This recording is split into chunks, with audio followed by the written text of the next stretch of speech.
When we left off, Alastair and Daedallus had taken their rest for the evening after the Archbishop and the Order of the Dawn showed up at the manor of the Darkheart family. We learned there at the manor that the ancestral tree had begun to burn while Alastair and Daedallus were recovering from their wounds in their battle with one another. Coinciding with Alastair leaving the manor, this tree burning beckons the Order to him. The Order sees their heir to the lordship of the Vale is alive, but the family, the royal family, gone. Alastair has been banished from the town of Darkveil and has been banished from the lands of the Vale forthwith until he can prove his innocence to the Lord's Alliance. Following this, Elia Redmore decided to voice her willingness to help Daedalus and Alastair cleanse their wounds and get them ready for their travel to Waterdeep to meet with the Lord's Alliance. After traveling with Elia to her home, the two of them shared some drinks, some kind words, and now the two have taken their rest and are beginning to wake to the smell of what seems to be freshly cooked eggs and what smells to be some sort of cinnamon-like pastry. The sound of currently and freshly cooked bacon. Alastair, you begin to stir and you begin to awaken to this scent. And as you begin to awaken and rub the cobwebs from your face and from your eyes, you see that both Elia and Daedalus are awake. Elia is currently working in front of the fire, cooking some bacon. She's merely 6-7 feet apart from you. And you see Daedalus has positioned himself at the dining table and has begun to already eat his breakfast. As you stir, Elia sees you, and she turns. "Ah, Alastair, you're awake. Your plate's already set up at the dinner table." Alastair, kind of, in this moment, is, kind of trying to get up. He's hearing her, maybe not fully, kind of the brain fog of still waking up, and he is, rubbing his head. He has a bad hangover. He drank too much of the Darkheart Divine last night. Yes, thank you, Elia, for cooking breakfast. I have a question. Do you have a place where I can bathe and use the restroom? She looks at you, she nods, and she points down the hall, and she says, "First door on the left will be the bathroom. You can go in there and ready some warm water for yourself. You'll have to use some coals here from the fire to warm the bath, but I can get you some." She takes some tongs and begins No, thank you. kind of scooping some charcoal. I She prefer turns and a looks at you. cold bath. Thank you, though. Daedalus looks at you, and you can see he's about to shove food in his mouth, and he looks at you. You prefer cold baths? You're insane." She looks at Daedalus and looks at you. "He does have a point that is a little strange, but perhaps it's a custom of nobility." My father said it was good for your testosterone to keep your muscles strong, and Alastair flexes, and it's just that he is skinny right now. He is scrawny. He is not taking care of himself. She looks at you. "Yes, very clearly, yes." She laughs, but you can tell she's absolutely lying to your face. "The bathroom's over there, though, Alastair, if you want to get properly bathed." Thank you. And he heads over to freshen up, clean up his clothes a little bit. He even tries to fix his hair because he realizes he's kind of being a mess, and he's got to put himself together somewhat if he's really about to, take this seriously. He gets ready and then comes out and back to the kitchen. Before you come back, I wanted to just do a little something. As you are finishing getting bathed and grooming yourself, you hear a knock at the bathroom door, and a softer voice calls to you. "Alastair, I'm not intruding, I hope. I just wanted to bring you some clothes." Oh, thank you. I appreciate that. And Alastair, very little, opens the door and offers his hand out. As she hands the clothes to you, "These belonged to Isaiah. He'll be back for them eventually, but I'm sure he wouldn't mind if the Lord of the Vale took them. Or, I'm sorry, if Alastair Darkheart took them." He smiles. Thank you so much. She leaves. You get dressed, and you come back out to the dining table, as you said. Daedalus looks at you. You're beginning to actually look like a noble now. When you don't smell like shit and look like you just rolled out of bed, you actually look like a Darkheart, maybe." What do you know about looking like a Darkheart, Daedalus? "I saw the portrait." Alastair sits in silence for a moment. Fair enough. I didn't mean to offend you, Alastair. It's... You just learn a lot from a family and things like that. Your father carried himself a certain way. I can see it in you. When you're not covered in a layer of self-pity and alcohol. Maybe I should trying a little more to be like him, huh? Daedalus shrugs. Be Alastair. Kind of bites his lip in this moment. Kind of thinking, does he want to try to be more like his father? Or try to wallow in his self-pity a little more? Who knows? Elia comes over. The two of you begin, or you may be kind of just sort of picking at the food, I imagine, because you're kind of thinking. Daedalus is just scarfing the shit down. She walks over. How is it? Alastair, very, very proper in the way he eats. No elbows on the table. Grabbing a knife and a fork, cutting the eggs, and sticking them in his mouth. Reminds me of my mother's cooking, Elia. He smiles, and he slowly eats. He smiles. That brings warmth to my heart to hear. And what have you, Daedalus? And she looks over, and Daedalus is like licking the plate, and he's literally like scarfing off the crumbs. And he looks at her, and he slowly lowers the plate back down to the table. Takes a napkin and pats off his lips that have tons of grease and crumbs around it. The food was excellent, Elia. Clearly. And then he kind of like smiles, or what you think is a smile on a dragonborn. She looks at him. Well, clearly you enjoyed it. She takes the plate. I don't have enough for seconds, but I will pack you some bread to take with you on your travel. And you see her head over to the pantry, and she starts packing a few loaves of bread for us to take with us. She looks over. I suppose you two will be leaving in a little while. Yes, that is right. We will be. We have been ordered to leave, actually. Oh, wait, you were there last night. Sorry. Hangover. It's quite fine. I had begun to forget. Excuse me, I'd begun to forget that you two were leaving. Been a while since I've had company. Isaiah's been gone on deployment for going on almost 9 months now. But he should return any day. I am beginning to worry, though. He was due back almost a fortnight ago, and I thought I'd hear from him by now. As she says this, there's a very audible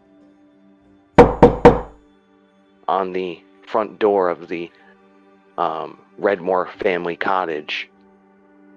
She looks up at the door. You see a smile to her face, and you hear her say, Isaiah! And she runs to the door. Very quickly, you see her get her dress prim and proper, and you see her kind of brush the hair out of her face for a second, and she slowly opens the door. You see her, even from behind what was a very proper posture, very excited looking woman, you see her shoulders sag, and her posture almost shrink in within itself. Yes, can I help you? A letter. Thank you. Here. You see her hand over what looks to be a small copper from her pocket to whoever's on the other side of the door. Thank you. And she shuts the door. Daedalus is packing his bags. You see him move over to his things, and he's getting his stuff together. And as he's packing his things, you're kind of fixated on Daedalus packing his stuff and just seeing what things he has and he's putting away. Brandishing his sickle. And all of a sudden, you hear a gasp. And I'm not going to do it because I have a son sleeping nearby. But a shriek of what can only be described as despair and woe come from Elia. No! She falls to her knees. God, no! No! Isaiah! No! Isaiah! Daedalus stands up. You see him very quickly. He moves to his feet. Elia. He moves over. Alastair He follows, kneels by the way. down next to her. You see Daedalus moves next to her and he questions her. Elia, what's going on? And she keeps sobbing. more and more, and you just keep hearing her say, "No." And she points at the letter with what little energy she does have beyond her grief. Do you take a look? Alastair is going to grab the letter, yes, and read it.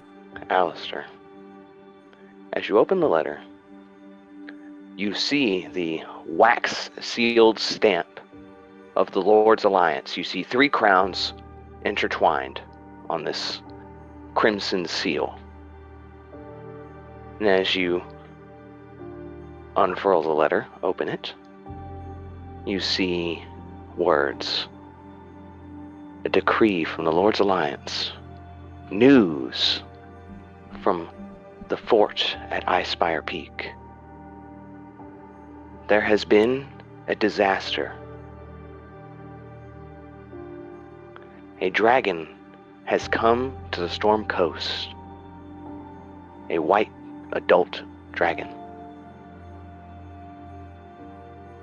Known for their savagery and their brutality, this white dragon has made landfall in the Storm Coast, specifically at the fort at Icespire Peak, to claim a new territory, a new home. You see that the Lord's Alliance mentions a singular survivor, and that no one else made it out of the fort alive. You also see attached at the bottom of this letter is a decree for any and all willing men to garner arms, form militias, and prepare to defend their homes from the dragon. The Lord's Alliance will deal with this swiftly and justly, but gathering the forces to defeat a dragon takes time. The Lord's Alliance is coming, and justice with it.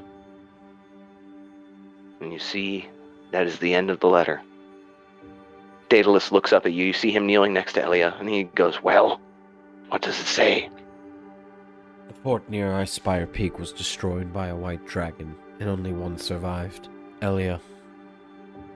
Alastair places a hand on her back, feeling a lot of empathy for her in this moment, because he knows what it's like to lose a loved one, someone he cares about. Look at me. He's still weeping, but she manages to bring her eyes to match her gaze, but only for a moment, so you know that she's listening. And then she bears her face back in her hands and into her lap.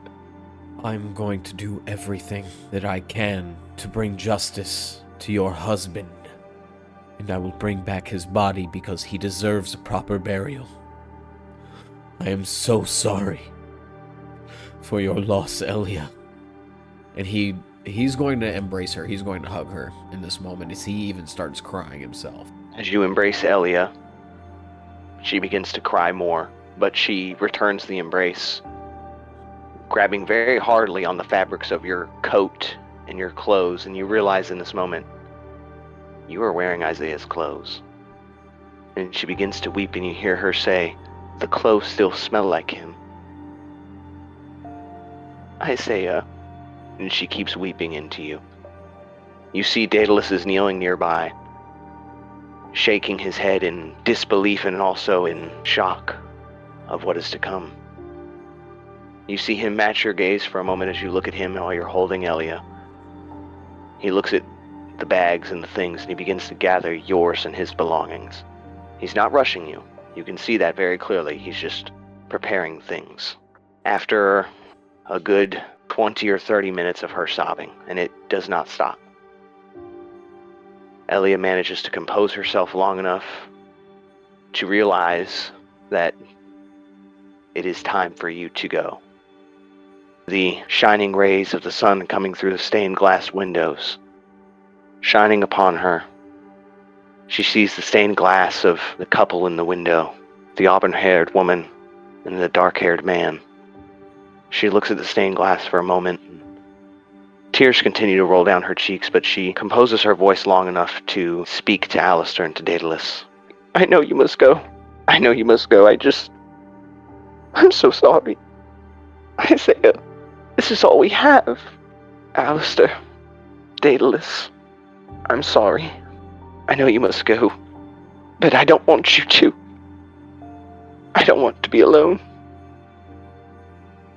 Alastair, in this moment, he approaches her as he's trying to console her, trying to help Daedalus get ready before they depart. Elia, it never gets any easier, I can promise you that. If you can look forward, something tells me there's always a light there, if you just never give up. Don't do what I did. Don't lock yourself away and wallow. It was some of the most intense pain I ever felt, and I feel for you. All it does is take me back to the moment when I saw it happen. And he starts crying. And I'm so sorry you had to lose him. But I promise you I'm going to make this right. I will slay this white dragon with Daedalus by my side, and I will bring justice for your husband. Elia is crying along with you, and she nods. As you say these words, she says she managed to get out a broken sentence. It's all right. It's all right. She kind of wipes her face again and pats her clothes. You must go. You must go. I cannot delay you anymore.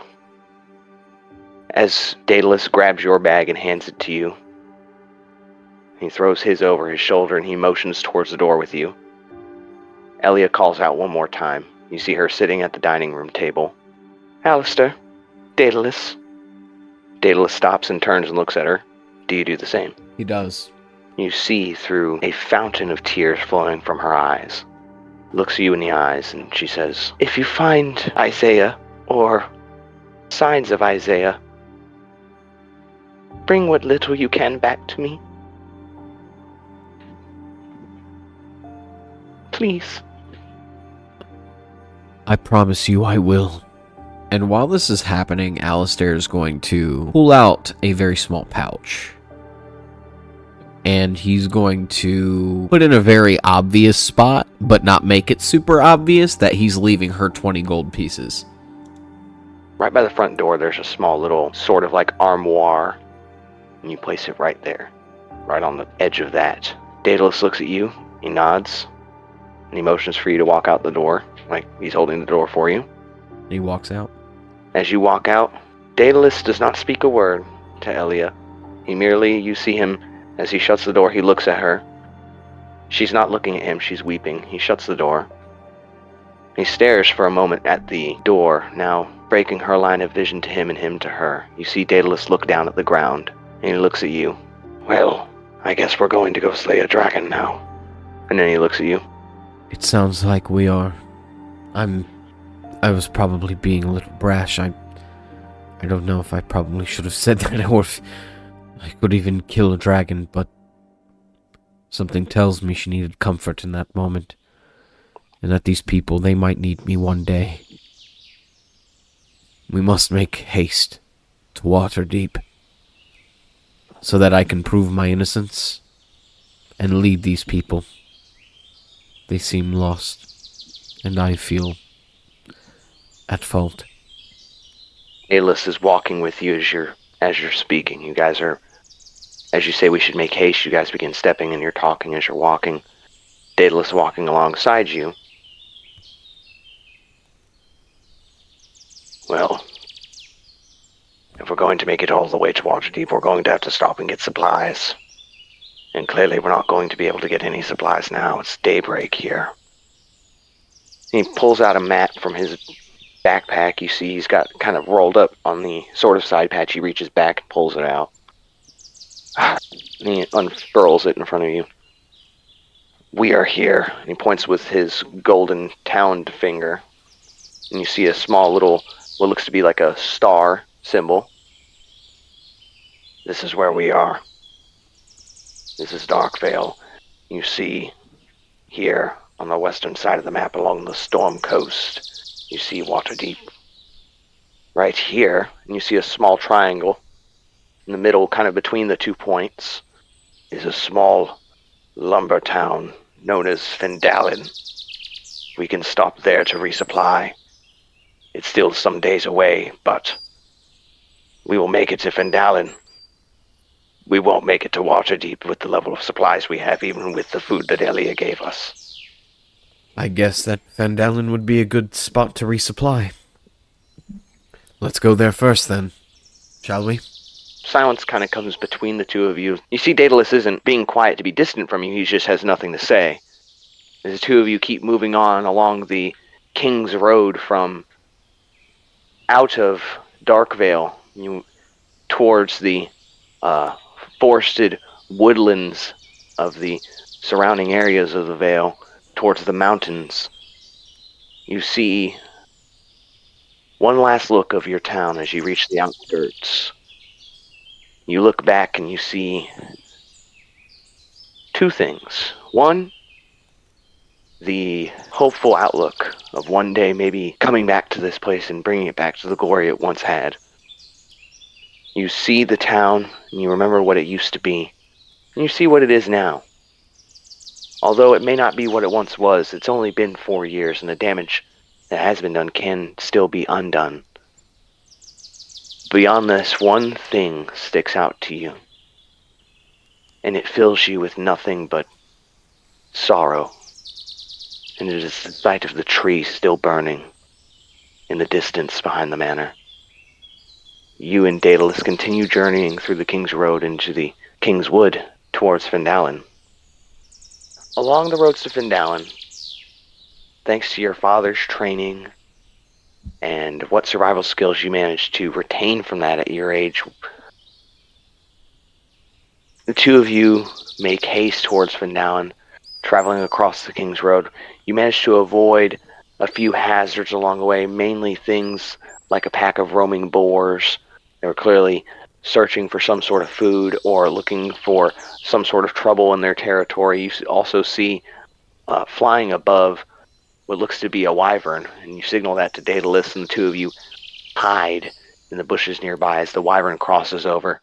Very weird sight seeing a wyvern come down from the mountains, but as you and Daedalus discuss to each other after the incident, it makes a lot of sense considering the dragon likely took that wyvern's territory, and now it's looking for a new place to hunt. You and Daedalus travel for hours on end, and morning approaches afternoon, and afternoon approaches the evening. The sun is setting in the distance, but it's not quite setted yet. As you and Daedalus are walking, the King's Road begins to reach a bend, turning to the left. As you clear this bend, the forest begins to actually clear up, and you come to a small clearing. In front of you, these people don't see you yet, but you see a wagon ahead. Its rear axle completely out of place. So the wagon is basically just sitting on the ground and the rear axle is dislodged. One of the wheels on the back end is in place, but the other wheel is completely undone. You see the wagon needs resetting on that axle in order for them to continue journeying, or whoever's on that carriage. You see 3 people. A young man, tan bronze-colored skin, curly brown hair. You see him wearing what looks to be very simple farmers-like clothing. He doesn't have any weapons that you can tell. You see a young woman as well, along with the young man. She's wearing a simple dress, blue in color, golden colored hair. And the third amongst them, a larger, older man than the younger two. And you see he's wearing what looks to be some sort of farmhand attire. You can see a flannel, a straw hat, very traditional. You see the 3 of them are standing there and they're looking over what looks to be their things that have fallen out of this carriage. A trunk full of clothes. You see all the clothes strewn about the outside of the wagon. You see a chest full of belongings that has fallen out and has spilt onto the ground. You see the 3 people kind of rummaging through these things and kind of stuffing them back in there and moving them into other bags and so on and so forth. As you approach, probably about 50 yards away, they haven't spotted us yet. Daedalus reaches out and puts a hand in front of you. Do you see that? I do. What do you think of it? They look like they need some help. I think we should help them. Daedalus kind of looks over at them. You see him give them a long stare. Like a very long stare, like he's very suspicious of them. He looks at you. We can help them, but if they make any sudden movements, they will be sorry. And I'll even have a little countermeasure. As Alastair reaches into his pack and grabs a canteen and drinks a cup of water and casts Armor of Agathis. Alastair's going to approach the people near the wagon. Hello, do you guys need some help? You turn back to look for Daedalus. He ain't even there no more. You kind of peek over your shoulder, and you're there by yourself. The man looks at you. Well, if you want to help me try to get this axle back up under this carriage, you can. This is my son. This is my future daughter-in-law. I'm trying to get them to Fendalen. We're trying to get there to have a proper marriage under the eyes of Atmora, the Lady of Luck. Name's Chet Strongjaw. Chet, pleasure to meet you. I am Alastair Darkheart. Alastair Darkheart. Can't say I ever heard that name before. You from around here? Yes, and I can't tell you how refreshing it was to hear that. All right, Alastair. Why don't you come over here? Here, I want you to lift this side of the axle up. You lift that side of the axle up. I'm going to try to get that carriage and try to position it back up under there, or back up on there. All right, get that axle right under there. You see, and he's kind of pointing where he wants you to, as he lifts the carriage, he wants you to kind of slide the axle over to the right. He looks at you. My son will help you. Shouldn't be too hard. All right, Chet. He moves over. You ready? Yep. On the count of 3. 3, 2, and as soon as he says 2, you feel a dagger right up against your neck. No sudden movements. You guys just then you feel, really fucked up, didn't you? And you feel another dagger come around to the front of your gut as the girl moves around to the front of you. Oh, really? Did we? She says as she starts to look over and start patting down your pockets. No sudden movements, okay? And she starts looking around. Got some gold, Pa. And then you see the father come around the wagon. Oh, you can drop the act. We ain't family, you know that. And he walks over and he snatches the coin purse from your waist. And he looks inside and you see him kind of nod and he puts the coin purse in his pocket. You alone, boy? Only alone with my deepest, darkest thoughts. Hear a chuckle from the three of them. Well, allow me to explain what's going to happen here at this point. You mentioned the name Darkheart. I know that name. Your pa used to be Crowley Darkheart, ain't it? You're that boy, the one who went missing with the family. Strange. Little lord walking around these woods. You know, we were thinking maybe one of the hunting lodge boys would come through here and we get to rob them. No, we get a whole lord. Anyways, your bag, your belongings, it's ours. Hand it over. Calmly. My friend here don't gut you. Either way, we gonna get what's ours. So hand it over. And you feel the dagger kind of push into your skin a little bit. And you can feel it's broken skin. It's drawing a little bit of blood. And Alastair lets out, like, he's breathing a little heavier than before as it pokes him a little bit. And he, begrudgingly so, hands over his bag. So you're not really family. Damn shame. But I can take you to meet your ancestors. As Alastair is going to fucking immediately, as he hands the bag over with his free hand, he's going to Eldritch Blast this motherfucker in the face. Whilst you do manage to raise your hand to cast this Eldritch Blast, they manage to react as well to this. Go ahead and roll your 2 attack on which one are you attacking? Chet. Okay. He's 5 feet away from you, so you have to roll with disadvantage because he's so close to you. Oh yeah, I know. I'm very much aware. Okay. I'll summon my blade here on my next turn. Damn, I rolled a 7. I rolled a natural 20 as one of mine too, which sucks. Unfortunately, you miss, but you do hexblade him, or hex curse him, excuse me.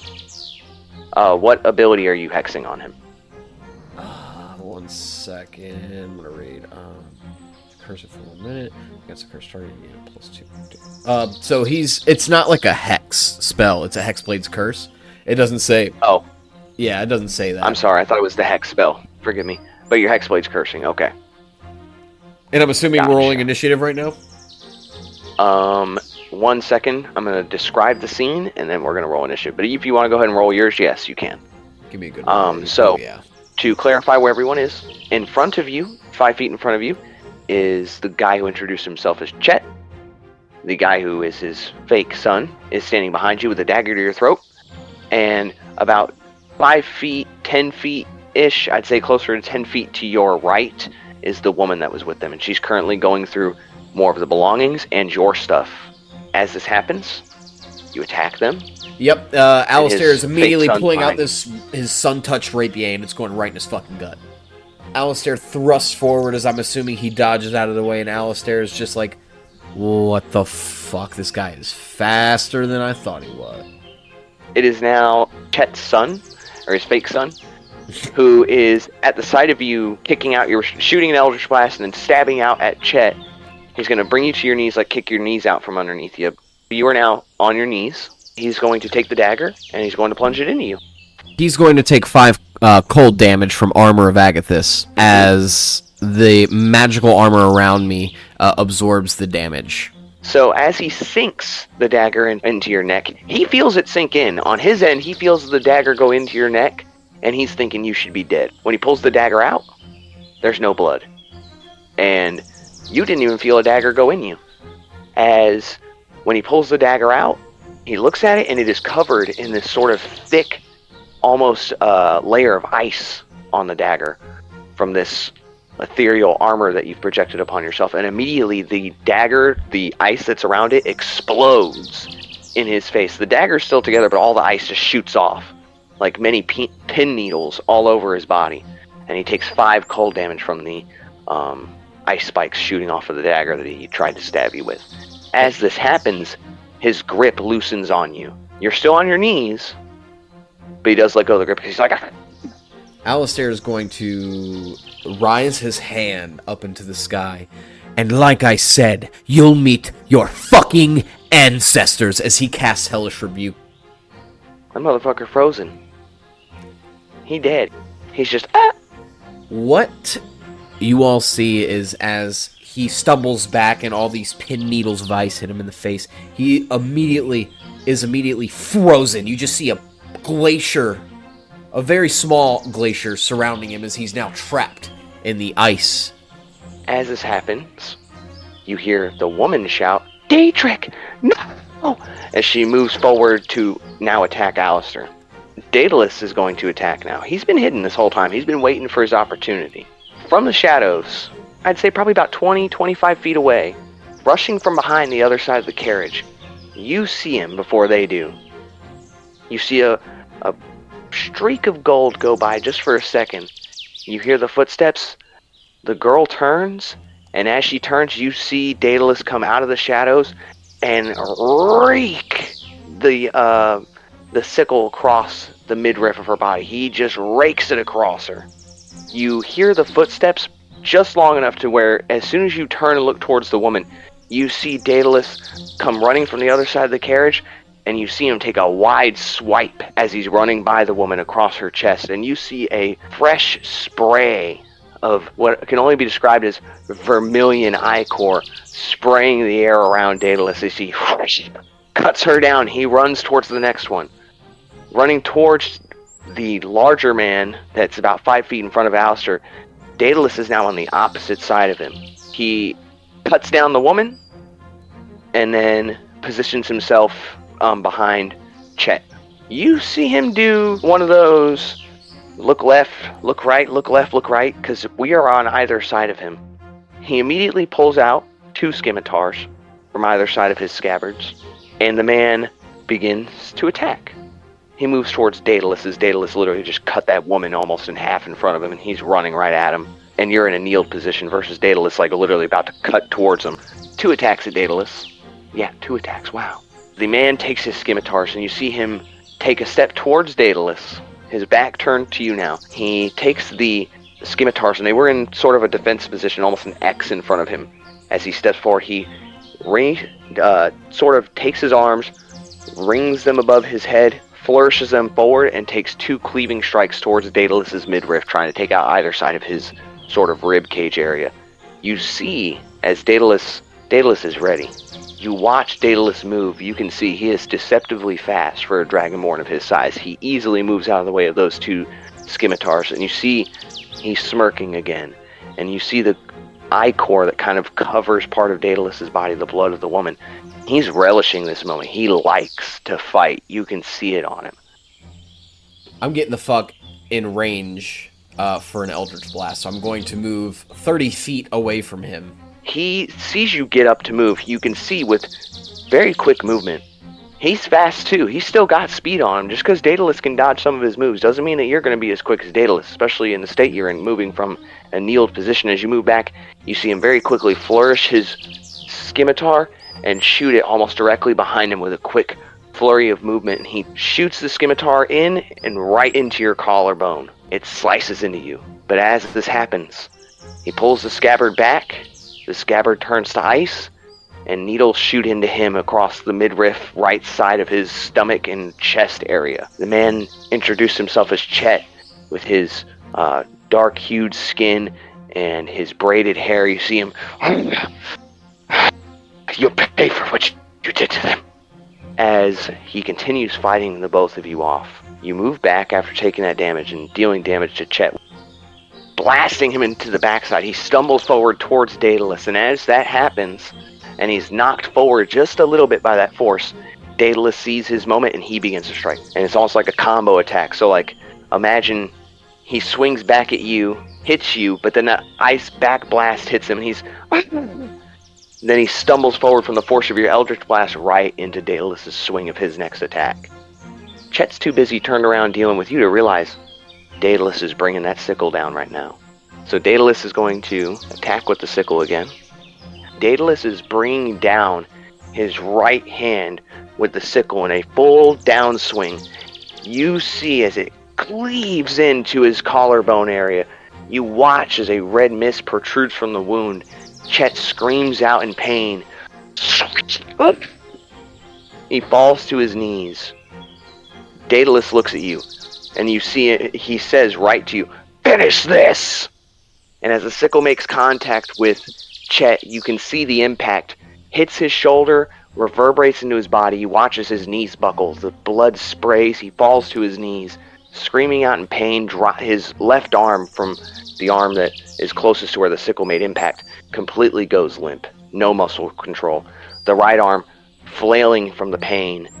He screams out. As Alastair raises his hand up, a black mist forms an icicle that shoots out from his hand and makes contact with Chet's head and completely decapitates this guy. The force of this blast literally pops his head like a fucking balloon, and you can see the crimson ichor of his blood spray all over Daedalus' face. He watches his head just shatters. It explodes. The blood that would have been spraying out on Daedalus is completely frozen. Literally from where his head is, I would say probably about 6, 7, 8, maybe 9, 10 inches from the neck towards the shoulders down towards the chest, that entire area is frozen, like as if it's been dipped in liquid nitrogen. You can see the red color of the blood that was beginning to spew from the wound, completely frozen.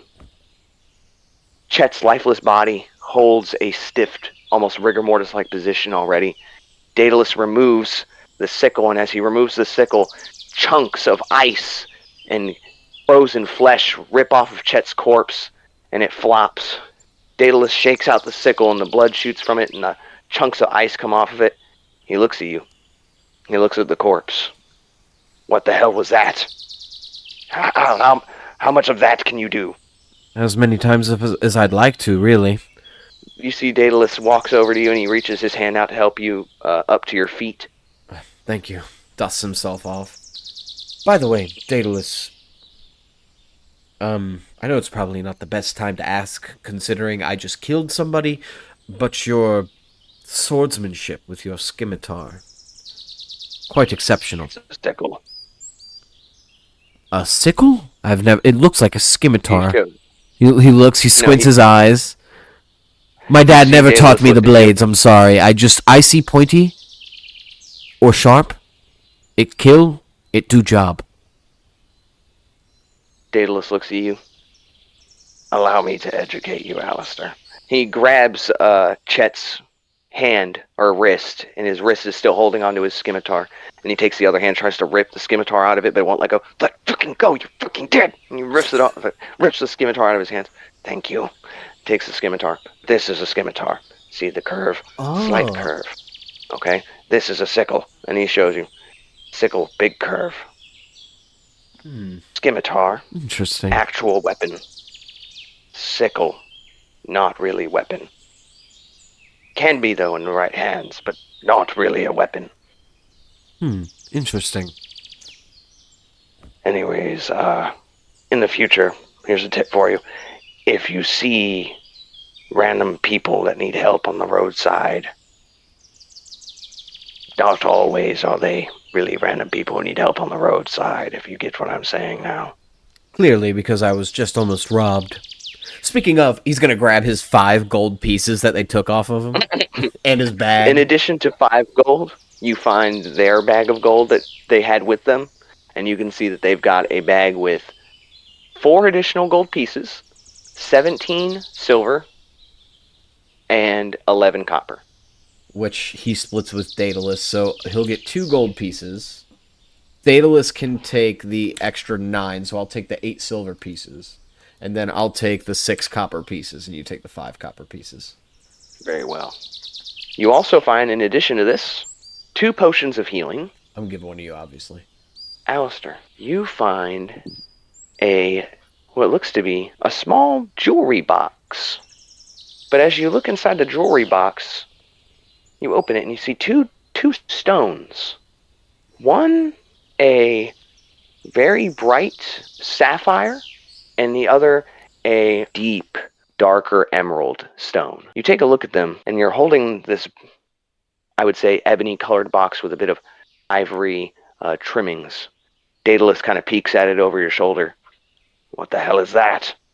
Looks like 2 gems of some kind? And Alastair holds them both up and looks at them, kind of placing the box on the floor and looking at these curiously. Daedalus reaches up, and he attempts to procure the green one from your hands. As he reaches out to grab so, you hear him say, "May I?" Oh, of course. And he hands him the green one. As he grabs the green one, and it leaves your hand, and you're still holding the blue one, the blue one begins to glow much brighter, and so does the green one. They both have a bit of a, it's not a glow on the outside, it's like an internal glow. You can see the center of the stone has like a small light to it that kind of brightens up. And as this happens, Daedalus looks at it, and you see him, he looks at it. Strange magic this is. And then you hear his voice again, but this time emanating from the stone, and you hear, strange magic this is. Daedalus looks over at you. What the hell was that? What the hell was that? I don't know what the hell that was. I don't know what the hell that was. Sending stones. Sending stones. Sending stones? Sending stones? Put them back in the box. Put them back in the box. And he starts trying to get it back in there to get it to shut the fuck off. Alastair does the same. Oh, well, that could be helpful, actually. They were so kind as to hand deliver us these sending stones and let us kill them. How excellent. And I hand-delivered them to the gods myself, the scum that they are. Probably sent them to the hells, to be honest. They're thieves. What layer did they go to? Perhaps Stygia. Yeah, Stygia. That sounds more like it. Alastair's kind of like side-eyeing him as he says that. Mm-hmm. You guys gather your things. Daedalus grabs the green sending stone from the box, and he says, as long as we hold these, they will work. If we're not directly holding it, shouldn't do much. He puts it in his pocket. He speaks. You hear him. He goes, testing. Testing. It doesn't do anything. He picks it up with his hand. He looks at you to pick up yours. Alastair picks it up. And he says it again. Testing. And then you hear it. Testing. Okay, it works. Puts it back in his pocket. Definitely sending stones. Very nice. They'll come in handy later. Daedalus looks at all the clothes and stuff strewn about. Any of this look useful to you? Do we need clothes? I don't think we need any more clothes. I think we're quite all right. You guys gather the rest of your belongings. Gather a little bit of supplies from their belongings. What food and what supplies they brought out with them to camp out and ambush travelers. And you two continue the road towards Findalen. It's evening time now. You guys travel for a few more hours into the night. When finally the moon reaches its apex, you're assuming this is probably around, probably 10 at night.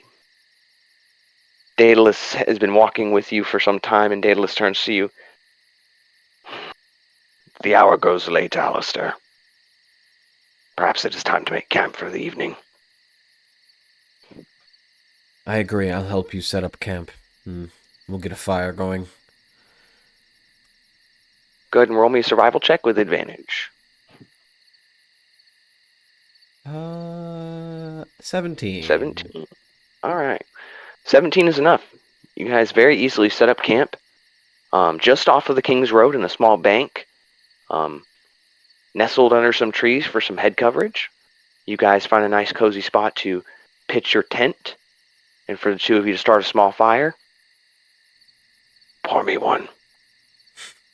Alastair chuckles and pours. He breaks his meditation. You see Daedalus kind of moves over to get another glass of that Darkveil divine. And pours him a glass and hands it to him. Tomorrow, we make it to Findalen. Should be there in a few hours. If you see just over that hill over there, just on the other side of that, there'll be a valley. Some distance within the valley will be Findalen. We're not far. Maybe another 4 or 5 hours once we wake in the morning. This will be a quick trip. We'll resupply and continue on our way to Waterdeep. And he raises his cup. You see his eyes kind of raise like, that's a good idea. And he raises his cup. To Waterdeep. And then he fucking chugs it. To Waterdeep. And Alastair chugs his as well. Sets the glass down. Daedalus stretches out for a second. Well, Alastair, I'm going to go get some rest for the evening. If anything happens, wake me. You see him just move towards the tent, and he kind of moves in there and gets himself comfortable, and you see he puts out the lantern light that was going on in there. That is a good point to call it for tonight, though. I do agree. I appreciate everyone who is here for the stream, for watching, and anybody who's catching the recording of this on Spotify or whatever other platforms we have this posted to. I appreciate you watching as well. Don't forget to, if you haven't already, check out the podcast on Spotify, subscribe to our channels, and make sure to turn on those notifications so that you can see the new postings for Thrones and Tales of Lodrianth every Friday. A new episode of Tales of Lodrianth dropped earlier today, and it's very, very good. So I encourage you guys, if you have time, check that out if you can. Once again, thank you so much for being here. And with that, that's it for today. Have a good night, y'all.